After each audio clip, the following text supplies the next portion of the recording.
Nós vamos ler do verso 19 em diante, aliás, do 18, que diz assim, preste atenção.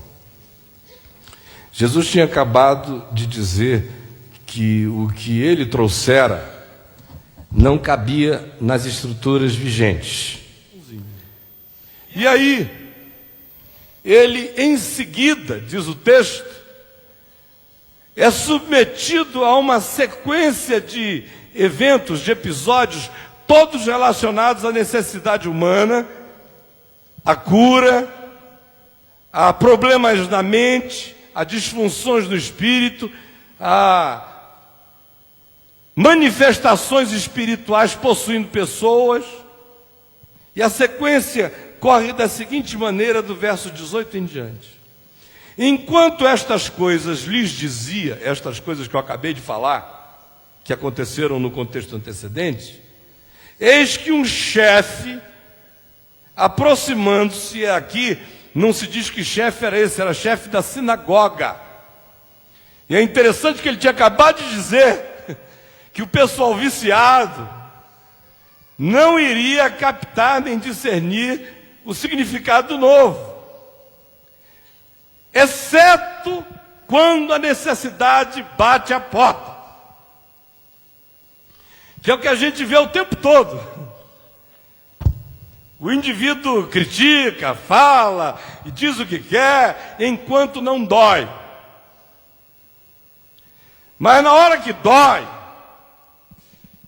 ele logo descobre aonde é que está a palavra do consolo, do conforto, da misericórdia, do acolhimento, do abraço. Aonde Betesda existe como lugar espiritual, como casa de misericórdia. De modo que esse chefe da sinagoga era um candidato potencial a ser um daqueles indivíduos viciados no vinho velho. Ele era o chefe da sinagoga e fazia manutenção daquela adega de vinhos da religião judaica que não queriam ser trocados pela novidade da presença do Evangelho do Reino como vinho novo. Aí de repente bate uma necessidade na casa do cara. A filha dele vai ficando fraca, vai ficando fraca, vai ficando fraca. E aí nessa hora, o cara começa a apelar para tudo. Onde tem vela ele acende, né? A minha agonia, minha filha está morrendo, o que é que eu vou fazer? As impotências vão chegando. E aí até o chefe da sinagoga tem que fazer uma viagem pública, passar pelo meio de um monte de gente,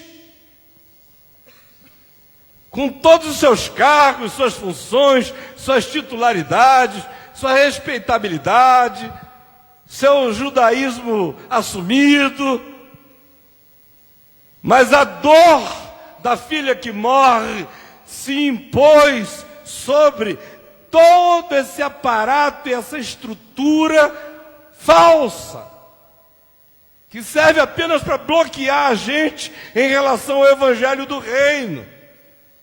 E aí, frequentemente, a salvação dos viciados e dos que não aceitam a mutabilidade das coisas e que não compreendem a necessidade de conversão, de renovação da mente, de caminho, de prosseguimento, de permitir metanoia, mudança de mente, arrependimento propositivo, construtivo, abraçando compreensões novas, e que foram congelados do passado, nos vícios e nas condições e pré-condições antes estabelecidas, pelas quais eles ficaram aprisionados. Às vezes, para libertar, o filho tem que começar a se arrebentar, alguém tem que se destruir, para que as nossas certezas todas sejam relativizadas.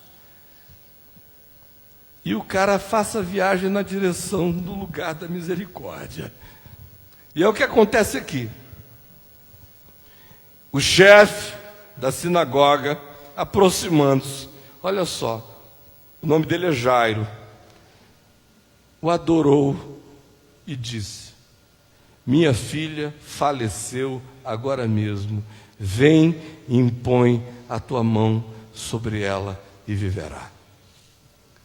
Se na sinagoga a gente faz um monte de liturgia, brinca de religião, essas brincadeiras de menino, brincando de Deus, de religião, mas na hora em que o bicho pega, o indivíduo ou discerne ou não discerne onde é que está a manifestação da graça que pode ressuscitar mortos.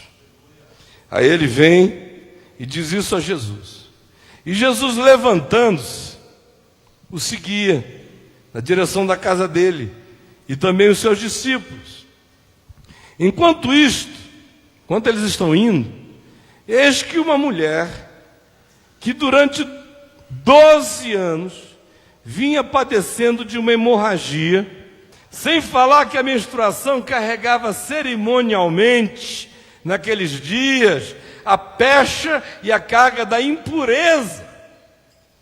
Então era duplamente horrível, desconforto horroroso, a saúde se esvaindo, porque ninguém perde sangue assim, sem viver absolutamente sem energia. E além disso, ela ainda carregava o fato de que a sua calamidade orgânica era interpretada de modo moral, como sendo uma simbolização de impureza. Então essa mulher vem, padecendo disso há 12 anos. Lá no texto de Marcos diz que ela já tinha gasto todo o dinheiro dela com os médicos vindo a piorar. Mas de repente, ela disse consigo mesma: se eu ao menos tocar nas vestes dele, eu serei curada. E ela veio por trás dele e lhe tocou na orla das vestes. Jesus andando, Jairo na frente, os discípulos, a multidão, um fluxo enorme de gente. De repente vem essa senhorinha ali, toda escondidinha na dela, aí dizendo consigo mesma: eu sei que dele emana graça. Se eu ao menos tocar na orla das suas vestes, eu serei curado. E ela vem assim, aí pega, tac.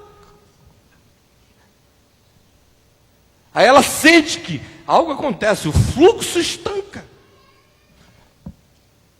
Aí Jesus para, olha em volta e diz: quem me tocou? Aí Pedro: pô, que pergunta é essa, Senhor? A multidão te oprime e te aperta. Todo mundo te toca, te pega, cada um quer tirar uma casquinha. E o Senhor vem perguntar: quem me tocou? Todos te tocaram. Aí Jesus disse: não, teve um monte de mãos fetichistas querendo me pegar, mas só teve uma mão que me tocou com significado, sem superstição, com fé no fato de que algo iria acontecer. Eu quero saber quem é essa pessoa, de quem é essa mão. Qual é a cara dessa mão? Aí a mulher, vendo que nela se operara, e que era real, instantâneo, não podendo mais ocultar-se, manifestou-se, trêmula, ajoelhando-se, e contou à vista de todo o povo tudo o que a ela tinha acontecido. E Jesus, voltando-se e vendo-a, disse: tem bom ânimo, filha, a tua fé te salvou.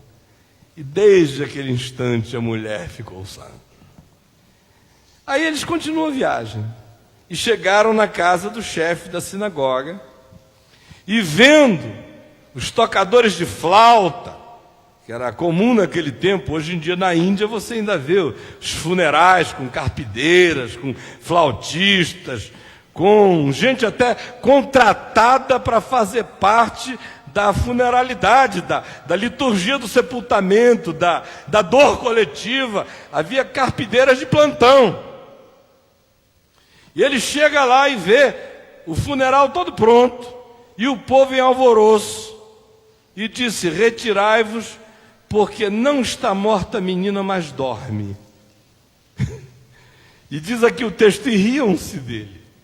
E no de Lucas diz que fizeram pouco dele. E acrescenta a gozação que fizeram. E ele não disse nada. Apenas ouviu que eles riram-se dele. E afastando o povo, entrou Jesus. O texto paralelo de Mateus, de Marcos e de Lucas diz que ele levou consigo Pedro, Tiago, João e o pai e a mãe da menina.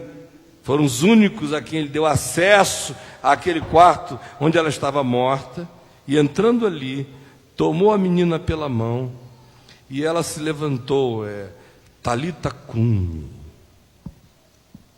que quer dizer, menina, levanta-te. Conforme o texto de Marcos, que é bonito, olha que coisa maravilhosa. Talita cumi, menina, levanta-te. E a garota na mesma hora levantou. E o texto lá de Marcos diz outra coisa sobre propriedade. E diz que uma vez que ela se ergueu, Jesus chamou o pai e a mãe da menina e mandou que dessem de comer a ela. Porque ela tinha só 13 anos. Jesus estava dizendo, olha, eu acabei de tirá-la da morte, agora não deixa ela morrer de inanição outra vez, tá bom? Alimenta a bichinha, porque até milagre precisa de manutenção. Até milagre precisa de manutenção. Alimenta a moça, a adolescente de 12, 13 anos. E a fama deste acontecimento correu por toda aquela terra. E aí prossegue. E partindo Jesus dali, seguiram-no 2 cegos. Imagina como é que é esse roteiro, né? Sai da casa da menina, do Jairo, Talita cumi, aí vai saindo, aí vem 2 cegos. Imagina a situação, 2 cegos tentando seguir alguém. Jesus! Ele não sabe por onde é que ele foi. Onde é que está o barulho da multidão? Lá vão os 2 cegos, clamando, Jesus! São cenas extraordinárias. E os caras vão, Jesus, dizendo coisas bonitas. Filho de Davi, tem compaixão de nós. Ele continua andando. E os caras clamando. E ele não se contenta, ainda entra numa casa, abre uma porta e vai. E os sujeitos vão lá para a porta. E entram. E aí, depois que estão lá dentro, é que Jesus olha para eles e lhes pergunta: credes que eu posso fazer isso? Credes que eu posso fazer isso? Responderam-lhe: sim, Senhor. O curios, a designação de poder mais elevado, Senhor. Sim, Senhor. Então lhes tocou os olhos, dizendo: faça-se-vos conforme a vossa fé. Nos ensinando uma coisa simples, que não é a fé que me cura, mas é a objetização dela naquele que cura. De modo que Jesus primeiro pergunta: vocês creem que eu posso? Eles dizem sim. Então ele diz: então seja conforme a fé que vocês têm em mim. Porque a questão é se eu posso. Se vocês pudessem, vocês não estavam aqui. Se estão aqui, é porque vocês acham que eu posso. Vocês creem que eu posso? Sim. Então seja conforme a fé que vocês têm naquilo que eu posso fazer. E abriram-se-lhes os olhos, porque os homens criam de verdade. Abriram-se-lhes os olhos. Jesus, porém, os advertiu severamente, que essas coisas que ele faz toda hora, né, que a gente não compreende, que evangélico não faria, botaria uma placa na porta dizendo: sexta-feira da cura de cegos. Jesus diz o contrário, advertiu severamente, dizendo: acautelai-vos de que ninguém o saiba. É quase impossível, né? Como é que ninguém sabe? O cara volta para casa assim, tranquilo. Oh, copinho d'água bom. O que aconteceu contigo? Nada. Coisa nenhuma. Você tá bom, fulano? Eu não sabia que você era assim. O que te aconteceu? Não. Você tá vendo? Não, só impressão.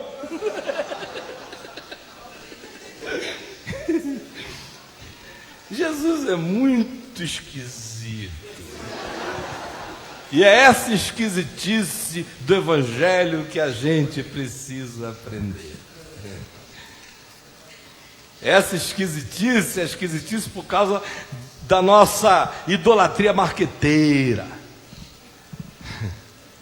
do Deus das divulgações,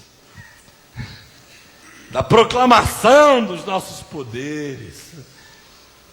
Ele é coerente o tempo todo com o que ele diz: vinde a mim os cansados e sobrecarregados e eu vos aliviarei, porque eu sou manso e humilde de coração.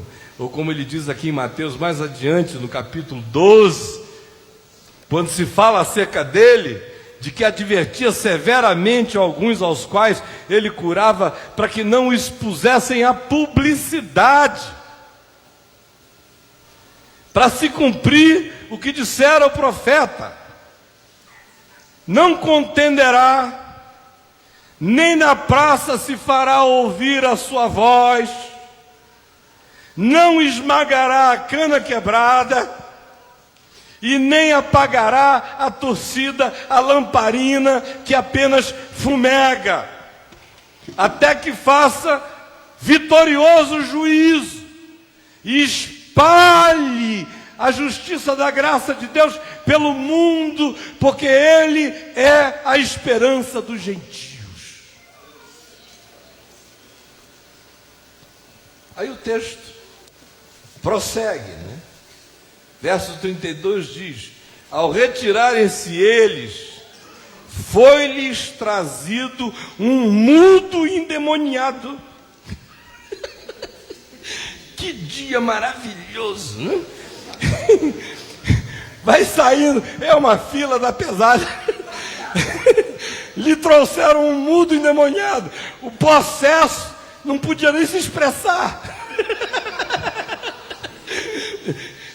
Possessão para dentro. Qual o teu nome? Um mudo endemoniado. Que situação. E Jesus, expelindo o demônio, falou ao mudo. Sai o demônio, o mudo começa a falar: oi!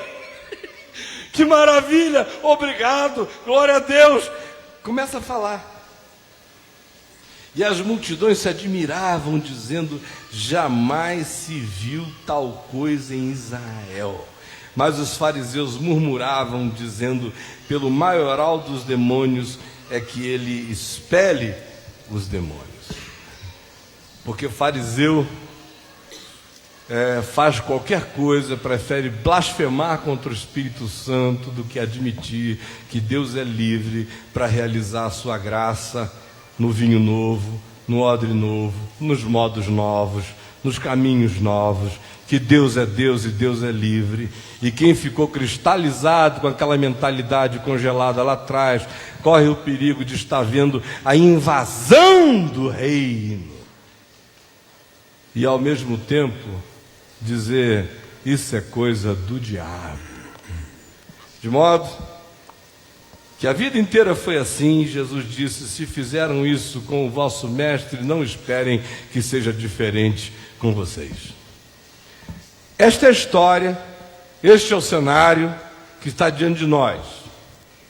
Agora, nesta sequência, nós vemos 4 tipos de encontros de pessoas com Jesus, e cada um desses encontros tem uma característica e uma peculiaridade.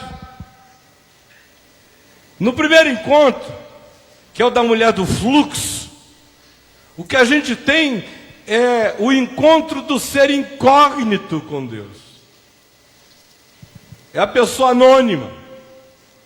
É o cara que não quer ser visto.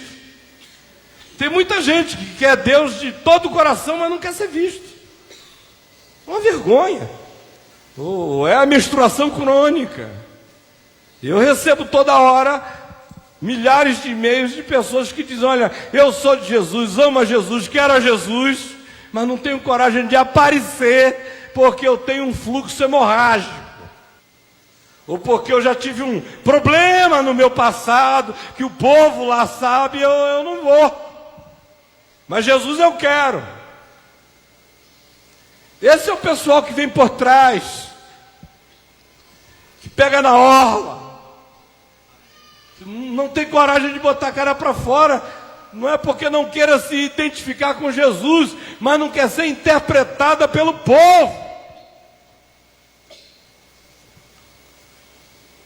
E o primeiro encontro dessa narrativa é do ser incógnito, que deseja o anonimato, mas precisa de uma intervenção de Deus na vida dele. E essa mulher representa essa necessidade o tempo todo. É a pessoa que reconhece Jesus, mas não deseja ser conhecida pelos outros. E as razões dela eram as que eu já disse. Mas isso aqui ilustra um determinado estado de espírito, de consciência, de circunstância, que pessoas vivem de modo diferente, não necessariamente porque tem uma menstruação crônica, mas tem algum tipo de menstruação crônica. Essas coisas que a gente não quer que apareçam. E há lugar para essa gente encontrar Jesus. Para quem vem por trás, para quem chega com vergonha, para quem diz: eu não posso nem aparecer, mas só Ele sabe como eu preciso dele, como eu quero Ele, como eu estou desesperado por Ele. Eu só não tenho coragem de dar as caras, de aparecer. Sinto muito estar incógnito, talvez tenha que viver incógnito para sempre, mas Ele sabe que eu preciso dele. E as razões das pessoas hoje são as mais diversas. Vai desde essas vergonhas que eu descrevi há pouco. Às vezes é medo, trauma. Confundem a Jesus com um aparato religioso. Já foram massacrados pelo aparato religioso, se intimidaram, se traumatizaram, se bloquearam, se fecharam. Já se sentiram interpretados demais, não aguentam. Preferem viver sua dor na solidão do que serem objeto de interpretação constante. Porque tão crônica quanto a menstruação era a interpretação que se fazia dela. Às vezes é timidez, é uma fobia. Às vezes o indivíduo quer de todo o coração, mas dentro dele há medos enormes, há sentimentos de que qualquer coisa que aconteça entre eu e Deus tem que ser na perspectiva do absolutamente incógnito.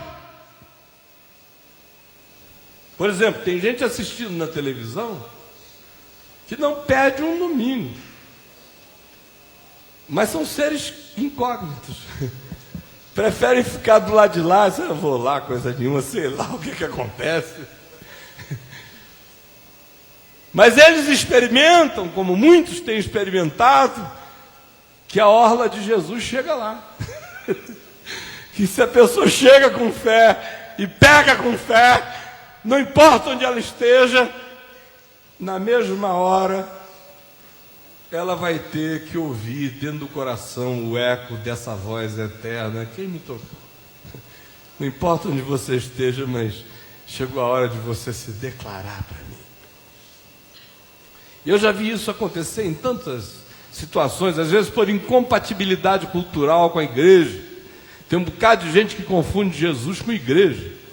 Culpa da igreja, que se ofereceu para o mundo como representante de Deus na terra, como embaixada do reino de Deus, oficial, como ONU do reino de Deus, como sacerdotisa e mediadora entre Deus e os homens, ela, nas suas doutrinas, nega tudo isso, mas na prática ela faz tudo o que ela, na doutrina, diz que não crê.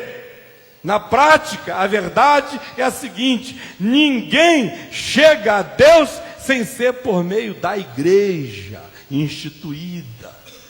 Na prática, quando o cara deixa de frequentar um mês a igreja, ele já é declarado desviado de Deus. É ou não é? Significando dizer que fora da igreja não há salvação. Heresia. E tem gente que já se machucou demais com isso. Quer Jesus, mas não quer nem ouvir falar em igreja. Eu passei a minha vida inteira encontrando pessoas assim.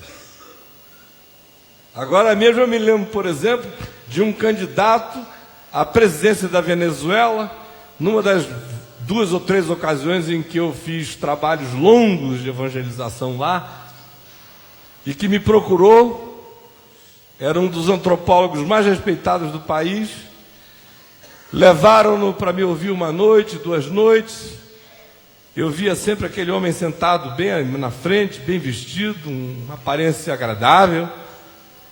E eu via que ele estava entendendo o que eu estava dizendo. Mas depois de uns 2 ou 3 dias, ele pediu para falar comigo. Eu encontrei num café da manhã, na casa do presidente da Venezuela. E ele me levou lá para o cantinho e me falou o seguinte: eu só queria que você me falasse uma coisa.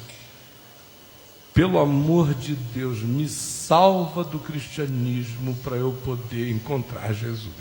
Aleluia. E eu vi aquele cara chorando me falar aquilo. Porque isso que você está dizendo eu quero.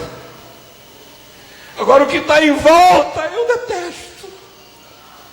E eu estou tão traumatizado pelo que está em volta. Por favor, me ajuda a ficar salvo do cristianismo para eu poder abraçar essa graça de Jesus. Esse tipo de gente existe para todos os lados. E eles se fazem representar pelo espírito dessa mulher que chega incógnita. É o caso do meu pai, por exemplo. Meu pai não queria nem ouvir falar na possibilidade de chegar perto de uma igreja. Ele tinha os traumas da infância católica dele. E aí casou com uma protestante que tinha uma mãe super protestante, que era minha avó, mãe velhinha. Mãe velhinha, papai diz: olha, se ela tivesse me deixado em paz, eu tinha me convertido no primeiro ano. Mas a mulher atrapalhou tanto. Sabe? Evangelizou é o nome que eles dão para isso. O nome que eles dão para esse surto contínuo de chatice ininterrupta é evangelização. Ela me perturbou tanto que eu demorei 10 anos. Se ela tivesse me deixado em paz no primeiro ano, eu talvez tivesse já aberto a guarda. Mas aí virou já uma coisa pessoal. Não, se vier dela, eu não quero. Ainda mais da sogra. Sogra vai fazer minha cabeça? De jeito nenhum, não quero. Minha mãe o convidava para eu ouvir os pregadores. Ali, pelo amor de Deus, fala da Bíblia. Esse livro que é produto da mentalidade nervosa e megalomaníaca e narcisista dos hebreus? Eu? Perder meu tempo lendo a Bíblia, tem mais o que ler. Até que um dia ele foi nos levar, eu tinha uns 12 anos, talvez 13, levar na porta de um lugar onde a mamãe ia, Igreja Presbiteriana Betânia em São Francisco, em Niterói, e nos levava. Naquele tempo eu ainda ia a reboque, com ou sem vontade, mas eu tinha os meus interesses posteriores à escola dominical. Rolava um racha, uma pelada maravilhosa em São Francisco, e eu ia para a igreja só para ficar para a pelada até 6 da tarde. Aleluia. Uma bênção, né, meu irmão? Você quer dançar comigo? Ó? Foi ele que me tirou para dançar. Aleluia. Então, ele nos deixou lá e disse, bom, eu vou ter que voltar daqui a 2 horas para pegar, então hoje eu nem vou para casa. Eu estava lá com um livro, começou a ler, e aí foi lendo, de repente ele ouviu uma voz lá dentro do templo. Era um senhor cantando, o senhor Wilson Narciso, uma voz barítona. Aí ele ouviu aquela voz e falou, poxa, que coisa linda. Aí disse, eu vou entrar escondidinho para ver o que ele está cantando. Tinha um jardim entre o carro e o templo, a capela. E ele disse que foi bem devagar, não tem ninguém aqui, deixa eu ir. E foi, e literalmente ele olhou pela fresta, sabe? Da porta do templo. Aí o cara ia acabando de cantar. Ai! Fechou o órgão. Ele falou, decididamente não existe relacionamento possível entre eu e a igreja. É a primeira vez que eu tenho interesse, que eu vi uma coisa bonita sair de dentro, eu chego, acaba. Aí nesse mesmo momento, a dona Maria José Elisa, esposa do reverendo Antônio Elias, estava iniciando uma classe de escola dominical de mulheres, dizendo assim, minhas irmãs, o nosso tema hoje é a fé. Alguém aqui sabe o que é a fé? Aí ele disse, ficou atrás, falou, agora eu vou me divertir. Um machista, chauvinista, preconceituoso, agnóstico, arrogante, como ele era, falou, agora eu vou ficar escondido para ver o mico. Quando que essas mulheres vão saber falar de fé? Um assunto subjetivo, filosófico, complexo. E eu vou agora que chegou a hora da diversão. E ficou lá na festa, imagina a cena. E Deus brincando com ele. E Deus de gracinha com ele. Ele crente que está dando um flagrante de alguém e ele é o flagrado. Aí ele está lá na festa. Aí as mulheres começaram a definir a história. Fé. Aí uma falou, e é uma comunidade naquele tempo especialmente, de pessoas de classe média alta, muitos professores universitários, muitas senhoras já trabalhando com psicologia, com pedagogia, com um monte de coisa, num nível, dando aula em faculdades. Ele foi ficando surpreso com as definições, com as elucubrações. Ele falou, meu Deus, essa igreja é diferente, essas mulheres pensam, não são como a dona Maria, a mãe velhinha, nem o pessoal lá da igreja da Lacite, onde eu estou vindo. Elas pensam, legal, legal. Mas aí a dona Maria José chegou e falou, minhas irmãs, eu me admiro de vocês. Respostas tão infantis. A gente já está sabendo, há tanto tempo que vocês ficaram aí com essas definições. Aí ele falou, bom, agora a professora vai falar, vai iniciar a cátedra da burrice. Estava bom. Quero ver o que ela vai dizer.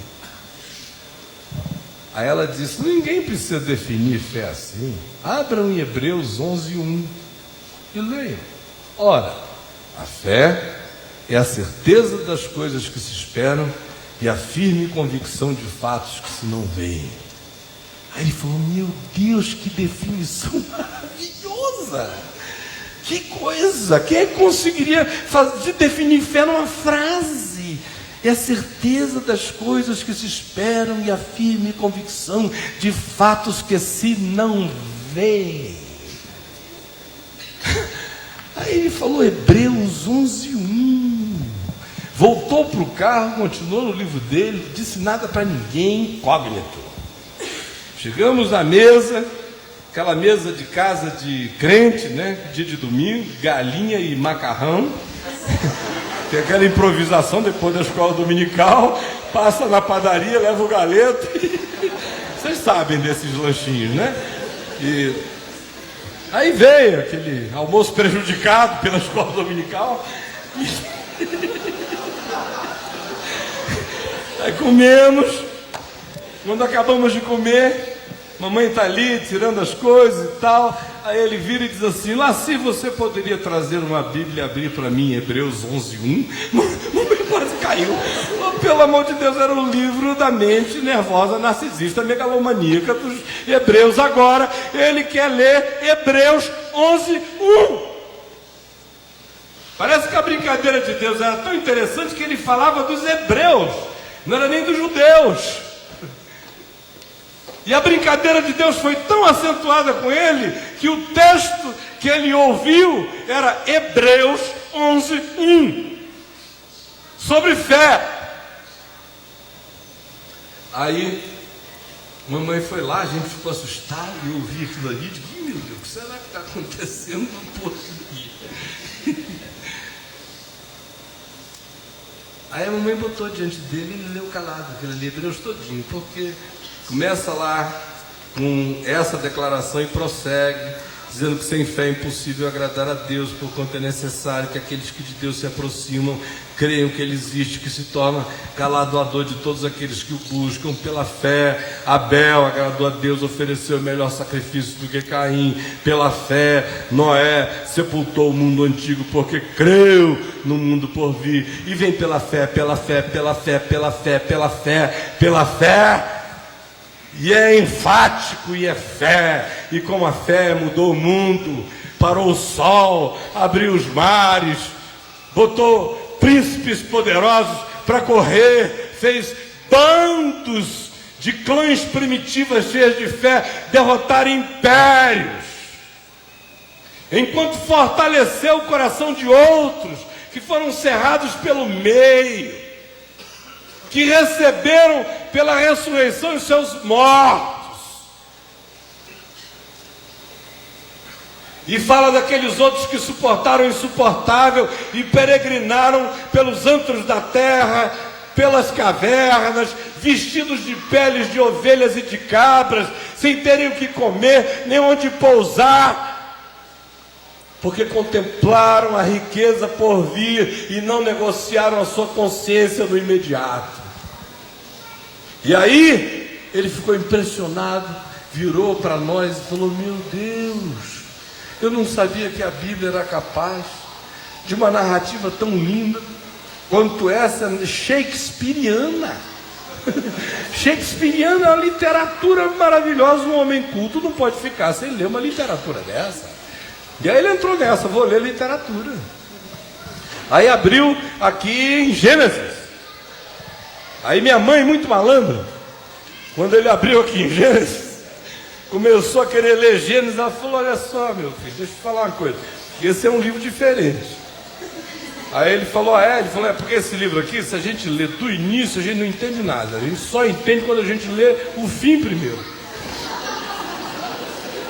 Ela, sabendo dele, das sofisticações mentais, e das críticas, e até do racionalismo, se ele vai se engatar aí, se sobreviver a Adão já foi uma grande vantagem, mas ele vai passar. Se ele chegar ali com Moisés, ele pode até se divertir com nuvem, com isso, com aquilo, mas vai virar um negócio meio mítico para ele. E se ele entrar em Levítico, ele morre, porque é passarinho morto para cá, é sangue para colar, é isso, é aquilo. Ele vai dizer, Deus me livre dessa história. E aí, falou, pega Mateus. Lê até o fim o Novo Testamento, que depois você vai entender o Velho. Aí ele falou, tá bom. Começou a ler às 3 da tarde, Mateus. Quando ele chegou às 2 ou 3 horas da madrugada, ele estava em João 19, sem parar. E aí ele disse que, quando ele chegou em João 19, já lendo pela a quarta narrativa da crucificação de Jesus, quando chegou ali naquele está consumado de João, o coração dele ficou com uma convicção absoluta de que Jesus não tinha morrido por uma trama dos judeus, nem de Caifás, nem de Pilatos, que aquele pessoal todo fez parte de um circo, de um cenário, mas que a morte de Jesus transcendia aquilo tudo e tinha a ver com ele, e que ele matara Jesus. E ele se ajoelhou ali sozinho e falou, Jesus, o Senhor me perdoa porque eu te matei. Me perdoa, perdoa os meus pecados. E ele disse que ouviu uma voz dentro dele perguntando, e tu perdoas os teus inimigos? E ele insistiu pedindo perdão para si, aquela voz retumbava dentro dele, tu perdoas os teus inimigos? E ele tinha 8 inimigos do tempo do golpe militar, que tinham colocado numa situação horrorosa para destruí-lo, jogaram assim de boi de piranha. E ele andava armado, dizia, se eu encontrar um patife daquele, eu mato um bicho desse. E eu já tinha visto cenas terríveis. Eu tinha visto ele agarrar o Major Félix, que foi quem o inquiriu numa espécie de CPI militar, porque ele era advogado do governador, e fez uma inquirição tão perversa e terminou ao final dizendo o seguinte: o senhor é um velhaco e eu só não dou uma surra no senhor porque o senhor é um homem aleijado. E papai ouviu aquilo e a coincidência foi tão extraordinária que 2 anos depois nós estávamos no Rio de Janeiro estudando no colégio São Tomás de Aquino, no Leme, e o meu melhor amigo de classe era um garotinho lourinho, gente boa, que eu brincava com ele o tempo todo, até que houve uma festa de pais e mestres e alunos, e de repente papai entrou. Quando eu vi, papai partiu para dentro do Major Félix, sabe, botou o bicho, que papai era um homem forte, agarrou o cara assim, botou num banco, esguelou e falou: e agora, Major? Você não bate um homem aleijado? Eu vou te mostrar que eu sem essa perna sou 1000 vezes mais homem que você, seu frouxo. E o cara ali, pare do alemãozão parado, e o papai em cima e a mamãe dizendo: para, Caio, eu sem entender nada. Daqui a pouco eu vi o meu melhor amigo correndo ali: papai. Falei: meu Deus, papai está matando o pai do meu melhor amigo. Então, lá foi ele tinha os inimigos. Ele levantou, era Natal, pegou 8 cartões que estavam lá dentre muitos, fez uma mensagem dizendo: aquele que disse eu sou o caminho, a verdade e a vida, me ordena a vir à tua presença, te pedir perdão por toda e qualquer coisa que eu possa ter feito contra ti e te perdoar de todas aquelas que você fez contra mim. E eu estou fazendo isso em nome daquele que disse: eu sou o caminho, a verdade e a vida, ninguém vem ao Pai senão por mim. E aí o papai levitou e está levitando até hoje, nunca mais pisou no chão, de alegria espiritual, há 40 e tantos anos, em outro estado. Mas tudo que ele queria era uma coisa incógnita. E o extraordinário é que Deus respeitou o desejo incógnito, de chegar incógnito, de olhar pela fresta. Por aquela fresta coube tudo. Pela orla daquela veste passou o que precisava. Por aquela nesga ali veio graça. Aí há o segundo episódio que a gente tem aqui adiante de nós, que é a filha de Jairo ressuscitada entre os mortos.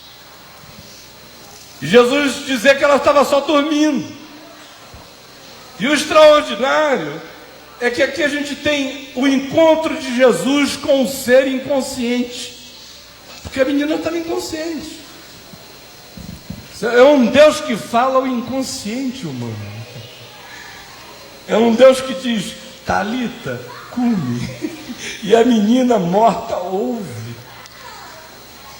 É um Deus que não precisa, que não é vencido pelos anteparos do consciente, que pode fazer a voz dele se fazer ouvir na tumba da morte, de alguém que não tinha sensorialidade nenhuma para participar, contribuição de fé nenhuma a dar. E o maravilhoso é a gente pensar que existe graça de Deus para os seres inconscientes, para essas pessoas que não têm o que oferecer, não têm consciência, não têm percepção, não têm informação, não têm acesso, estão dormindo, estão travadas, estão bloqueadas, estão adormecidas, estão em algum lugar dentro de si mesmas. E a pessoa que não conhece, não tem como conhecer, mas que é exposta à presença de Jesus.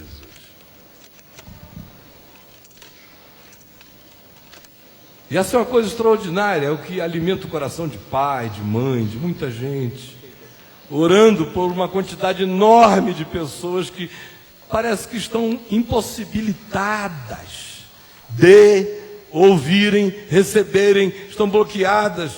E aqui, coincidentemente, é uma intercessão de um pai.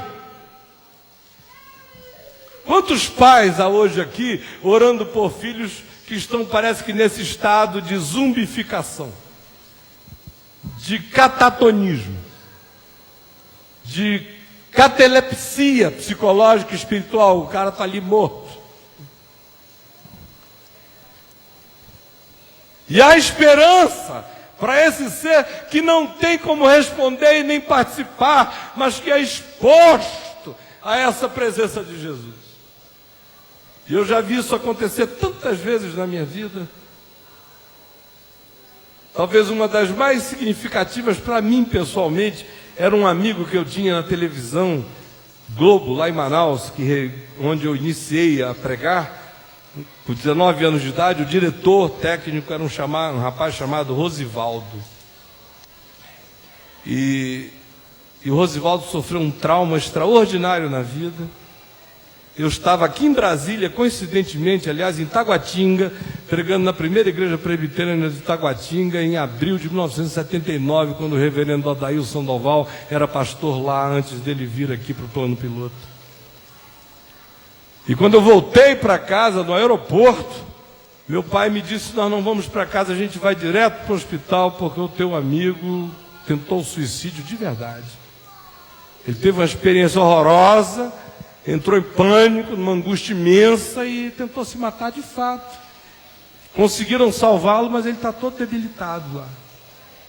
Aí eu cheguei no hospital, o bichinho estava lá, me deu uma agonia, eu sabia a dor que ele estava experimentando, e ele demonstrava isso de uma maneira tão explícita, uma vontade enorme de morrer de novo, quase que com raiva de ter sido salvo. E eu vi na cara dele que era uma questão de tempo, ele ia fazer outra vez. E aí levaram-no para casa naquela noite. Ele já estava internado há alguns dias quando eu cheguei. Recebeu alta, foi para casa, e eu falei: esse cara vai acabar fazendo outra besteira.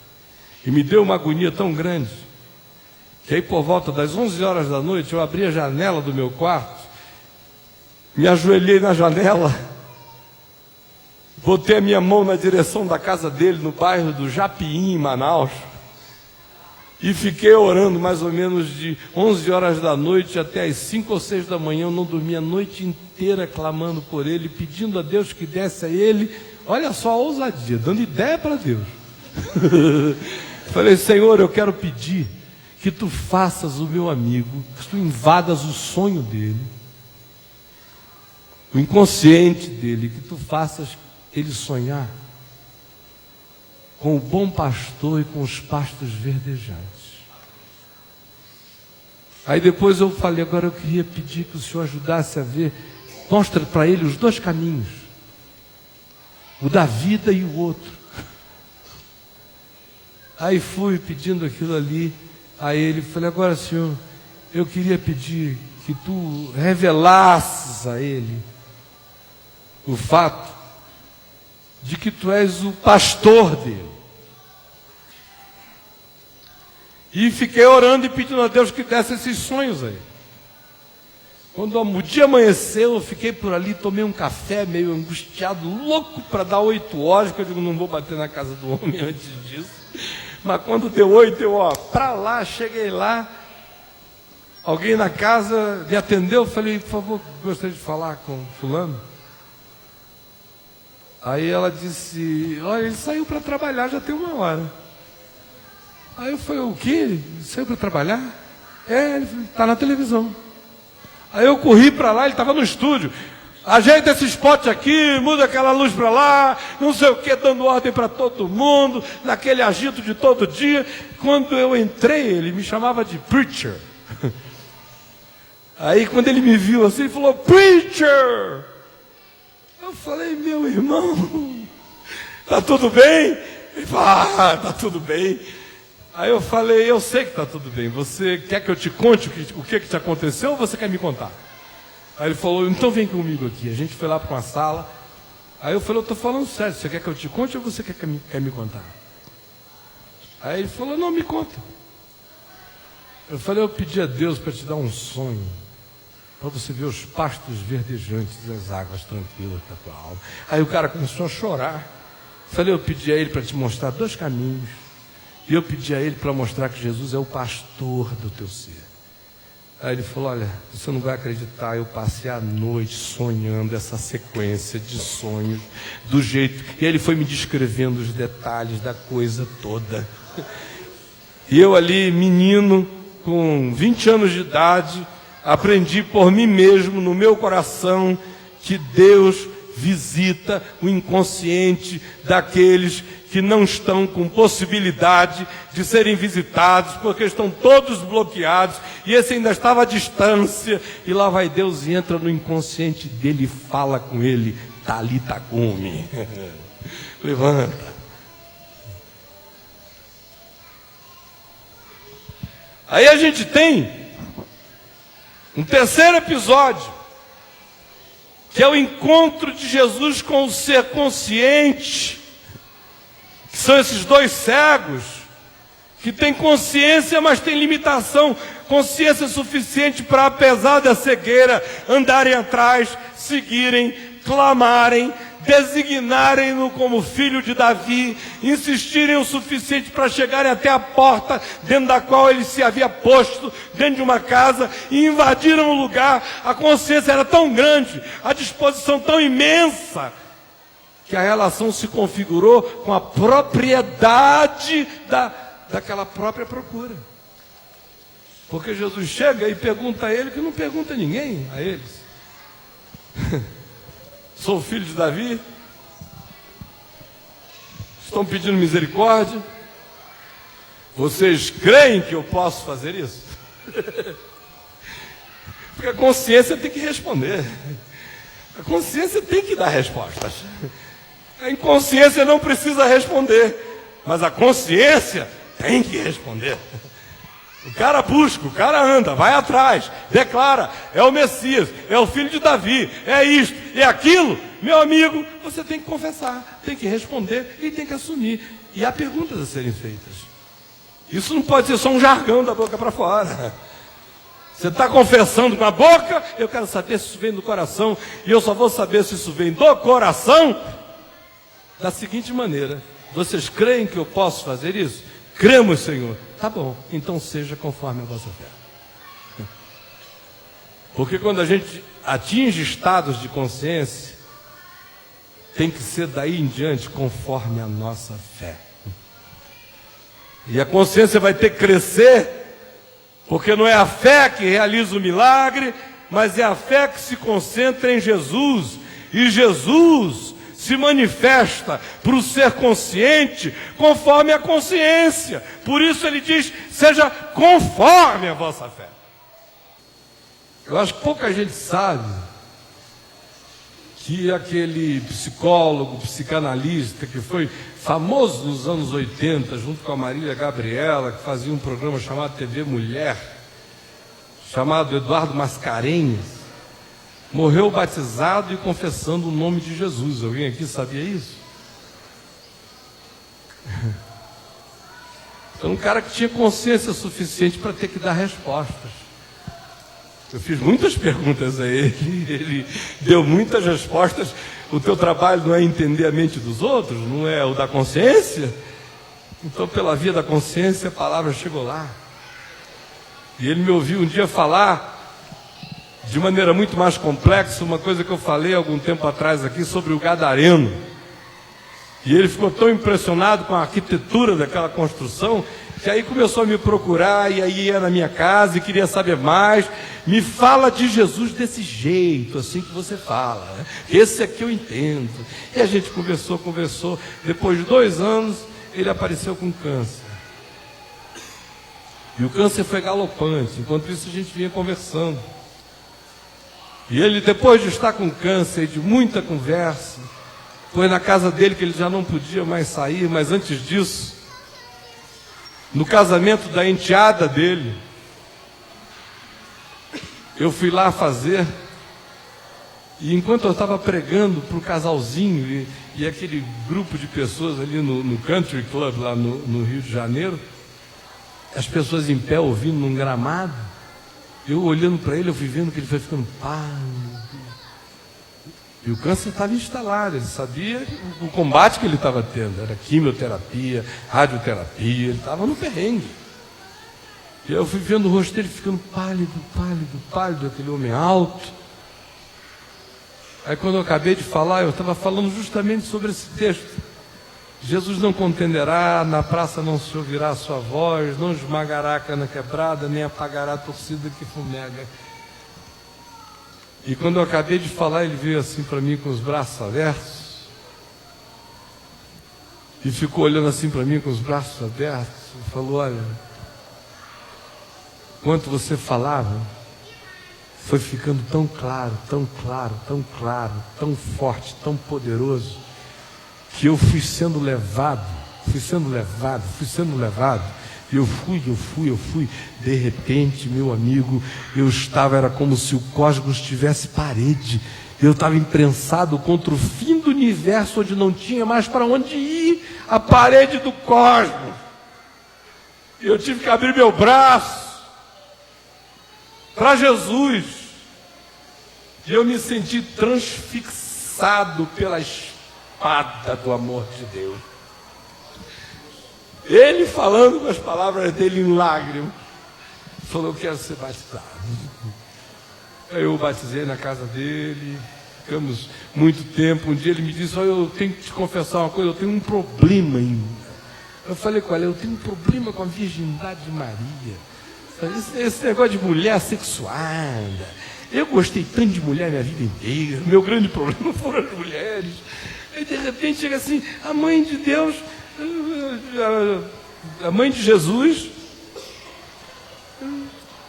A religião diz que ela, até o ato do nascimento, não tirou a virgindade dela. Como é que pode esse negócio?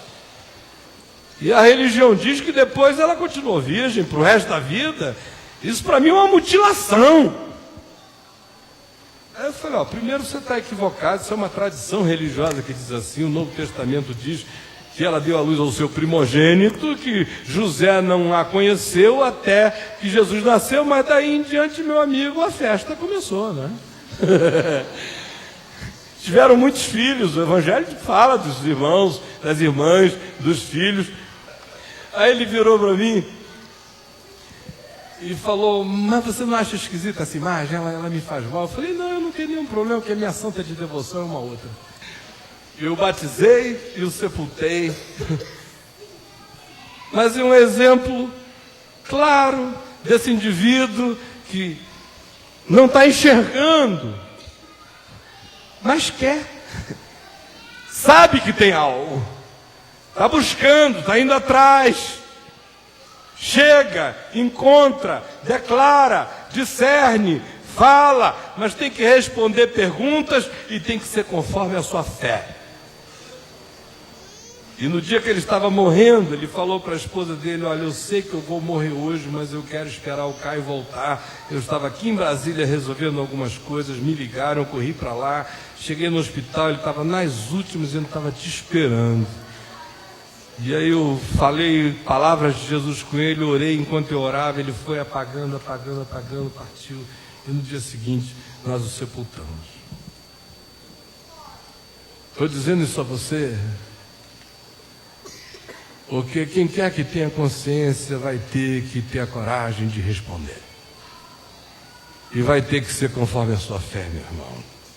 E por último, esse encontro de Jesus com o ser semiconsciente, que é esse endemoniado, é o possesso, é o cara que oscila, às vezes é, às vezes não é, mas está instalado dentro dele, de modo crônico, uma impossibilidade de falar, mas ele é habitado pela oscilação, às vezes ele está, às vezes ele não está. Há uma dinâmica de perda da consciência, volta à consciência por conta de intervenções naturais, sobrenaturais e espirituais malignas.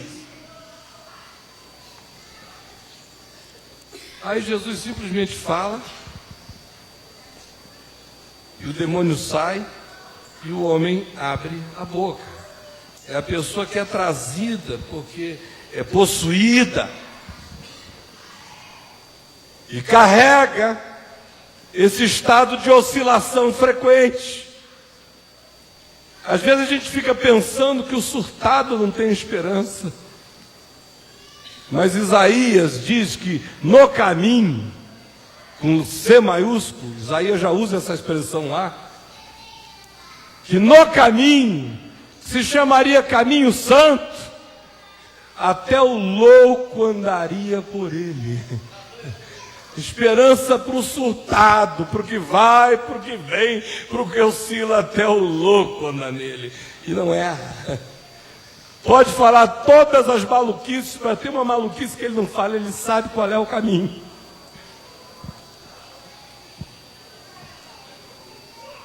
E hoje eu não sei qual é o seu estado. Eu só sei que há esperança para o surtado.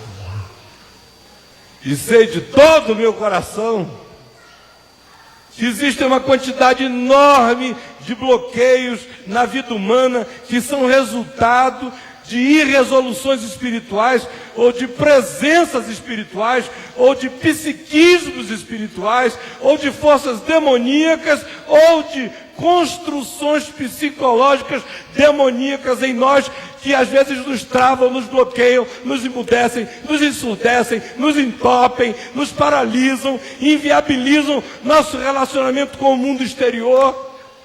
E o indivíduo vive nesse estado de oscilação, nessa bipolaridade, nessa pendularidade, às vezes por surto mental, às vezes por intervenção espiritual mesmo, mas não interessa, o estado de semiconsciência tem e reside em absoluta esperança na presença de Jesus. Agora, o que a gente pode aprender desses encontros? Eu vou terminar em 5 minutos. Primeiro, gente, que todos carregam limitações nessa vida, todo mundo carrega.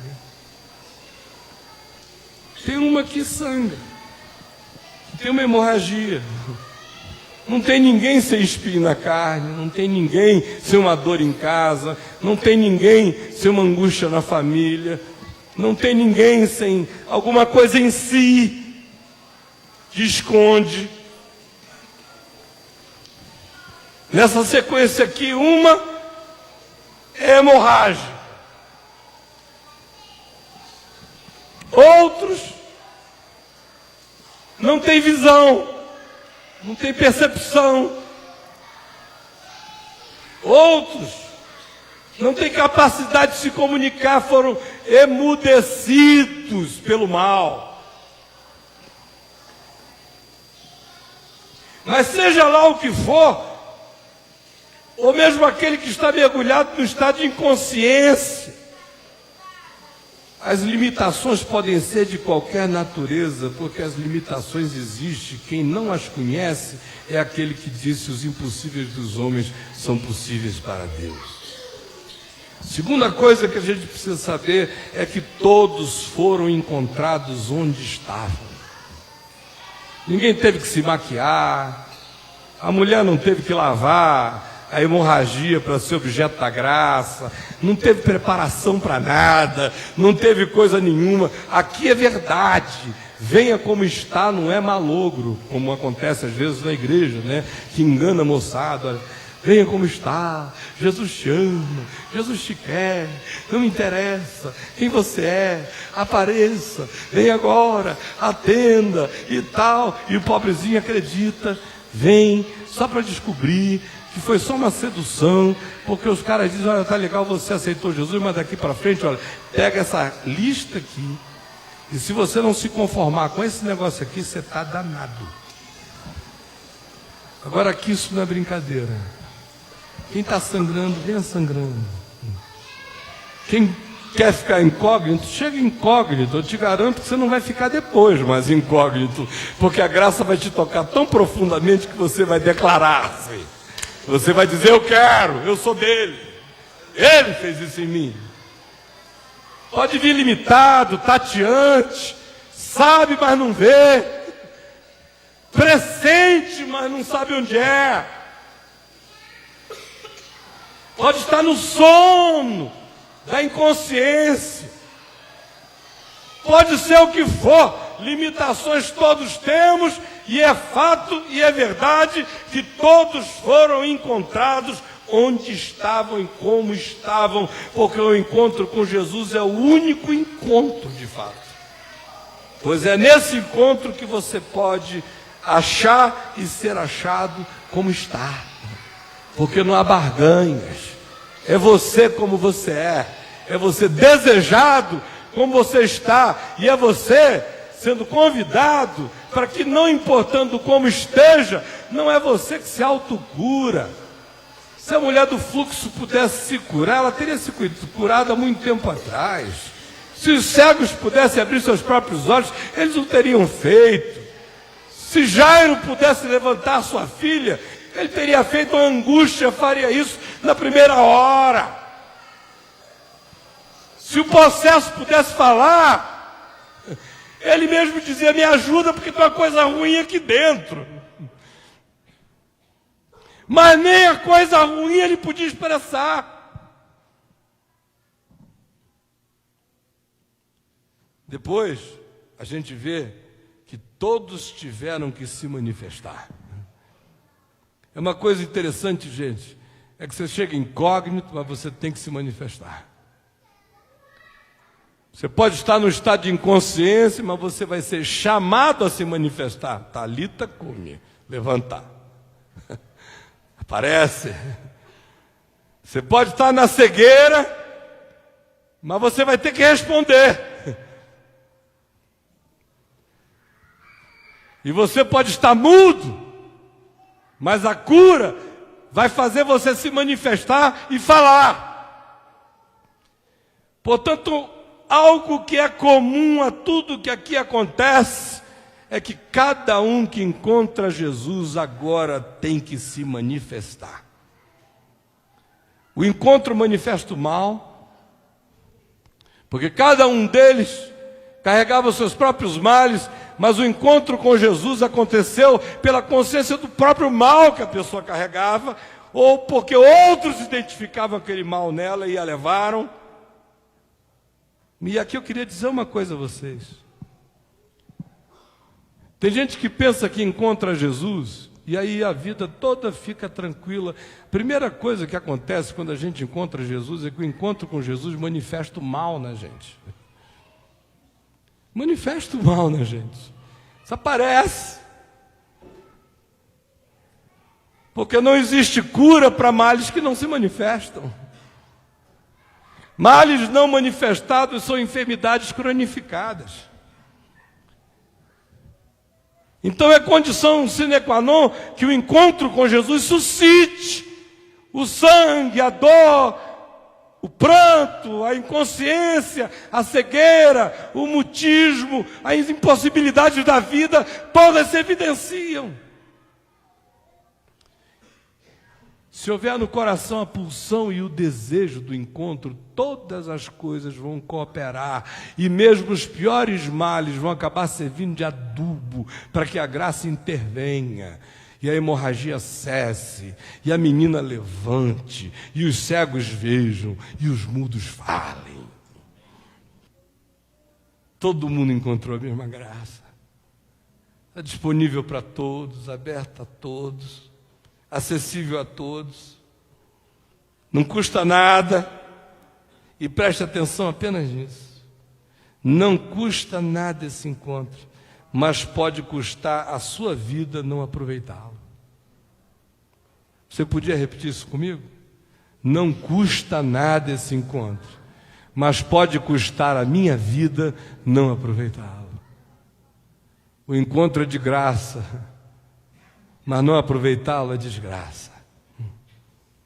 Cada um conforme o seu estado, cada um conforme a sua fé, porque o reino de Deus é pura pertinência e propriedade, e é um Deus vindo e fazendo individuação de encontro com cada um no estado em que a gente está, e se revelando como Deus da necessidade do meu ser, com as particularidades e com as qualidades da minha própria existência ou das minhas próprias limitações. Esse é o Jesus no qual eu creio e que está presente nessa hora de ceia. E eu queria que hoje você tomasse a ceia do Senhor como quem come o pão da cura, como se fosse a orla das vestes. Queria que você bebesse o cálice como vinho de saúde. Queria que enquanto você chegasse a essa mesa, você carregasse consigo a intercessão pelo filho, pela filha, por alguma talita que precisa levantar em algum lugar dessa vida. E que você chegasse sabendo que, por mais limitado que você esteja, se você tem alguma consciência, o que Jesus está dizendo é: filho, filha, esse dia, essa hora, esse momento de fé pode realizar o que você diz que crê, mas seja conforme a sua fé. E se há forças bloqueadoras da mente, da alma, do espírito,